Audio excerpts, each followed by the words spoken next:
हाँ देखिए, मैं आज आप लोगों को इस एपिसोड में मैं यह सर्वांगसम के बारे में बता रहा हूँ, कांग्रुएंस के बारे में कि यह सर्वांगसम आखिर होता क्या है। यदि कोई दो आकृति हो तो वह पूर्ण रूप से एक दूसरे को ढक दे, उसी को ही हम सर्वांगसम कहते हैं। जैसे मान लीजिए आप लोगों ने 100 रुपये की नोट देख रहा होगा, 500 रुपये की नोट देख रहे हैं, 20 रुपये की नोट देख रहे हैं। तो ऐसे 200 की नोट हो, चाहे 20 की नोट हो, चाहे 500 की नोट हो, ये सारे आप लोगों का क्या है, सर्वांगसम है। अर्थात जैसे बताया कि जब दो आकृतियां एक दूसरे को पूर्णतया ढक लेती है तो वो आकृति क्या कहे, सर्वांगसम होती है। और यही सर्वांगसम होने के गुण को ही हम सर्वांगसमता कहते हैं, जिसमें से ये आप लोगों का ये गणित के चैप्टर अर्थात ज्योमेट्री में ये आप लोगों को त्रिभुज के ये सर्वांगसम आते हैं।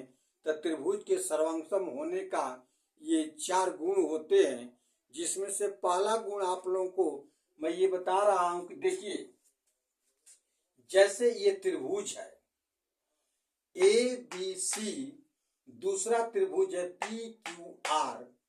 यदि यह AB रेखा के बराबर यह PQ रेखा है और यह BC रेखा के बराबर यह QR है और AC के बराबर यह PQ है, तो ये दोनों आकृतियां सर्वांगसम होंगे।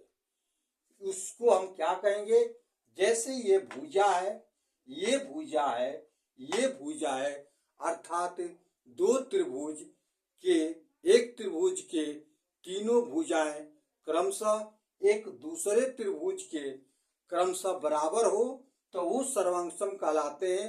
वो जैसे भुजा भुजा भुजा सर्वांगसमता कहते हैं, अर्थात इस नियम के गुण का ये पालन करते हैं, जिसको हम यस यस यस सर्वांगसम कहते हैं। जैसे यह त्रिभुज त्रिभुज ABC सर्वांगसम त्रिभुज PQR, ये आप लोगों का पहला है। जैसे यदि कहा जाए ये त्रिभुज यदि भुजा भुजा भुजा सर्वांगसम का नियम का पालन कर रहा हो, तो यदि यह कह दे कि AB 5 सेंटीमीटर की रेखा है, तो इसमें जो PQ रेखा भी आप लोगों की 5 सेंटीमीटर की होगी।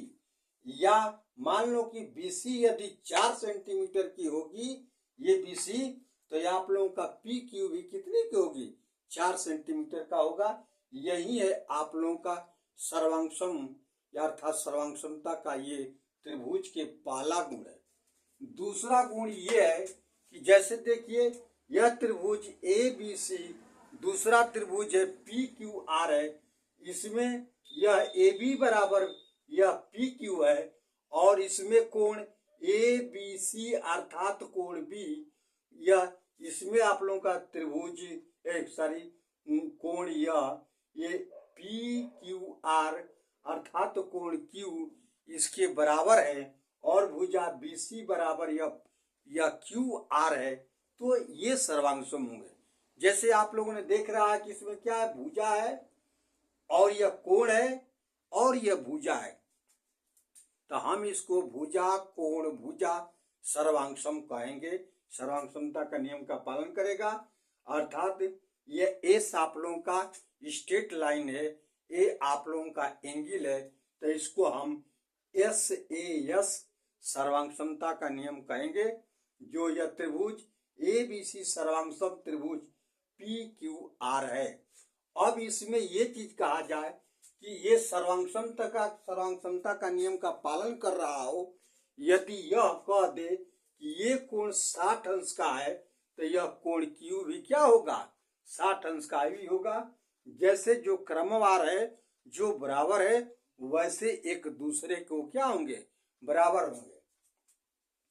तीसरा नियम यह है कि त्रिभुज देखिए दो त्रिभुज है ABC तथा PQR में आप लोगों का ये कोण इसके बराबर है, ये कोण इसके बराबर है और यह भुजा यह बराबर है, तो ये आप लोगों का कोण भुजा कोण सर्वांग समता का नियम का ये पालन करेगा, जिसको हम ये बोलते हैं ASA, अर्थात एंगल एंड स्ट्रेट लाइन। और एंगल यह त्रिभुज ABC सर्वांगसम त्रिभुज PQR है।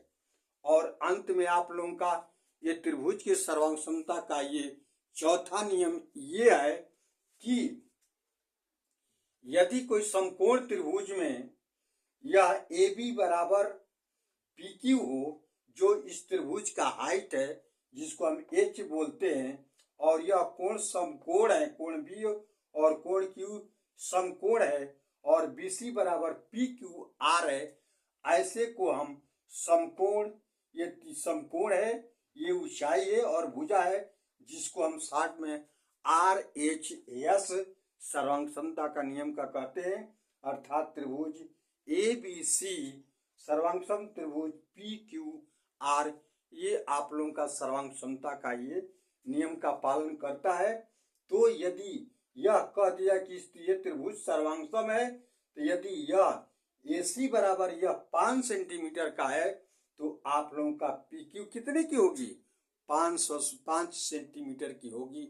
ये 5 है तो ये भी क्या होगी? 5 की होगी। ये आप लोगों को समझ में आ रहा नहीं है ना? तो यही आप लोगों का ये सर्वांग समता का नियम है। त्रिभुज के सर्वांग समता का नियम 4 आप लोगों को बताया। यदि कोई भी ये दो त्रिभुज एक दूसरे के सर्वांगसम होंगे तो उसके कोण और भुजा क्रमानुसार क्या होंगे? आपस में वो बराबर होंगे। तो ये आप लोगों ने सर्वांगसम या सर्वांग समता के बारे में आप लोग अच्छी तरीका से समझ में आया ना?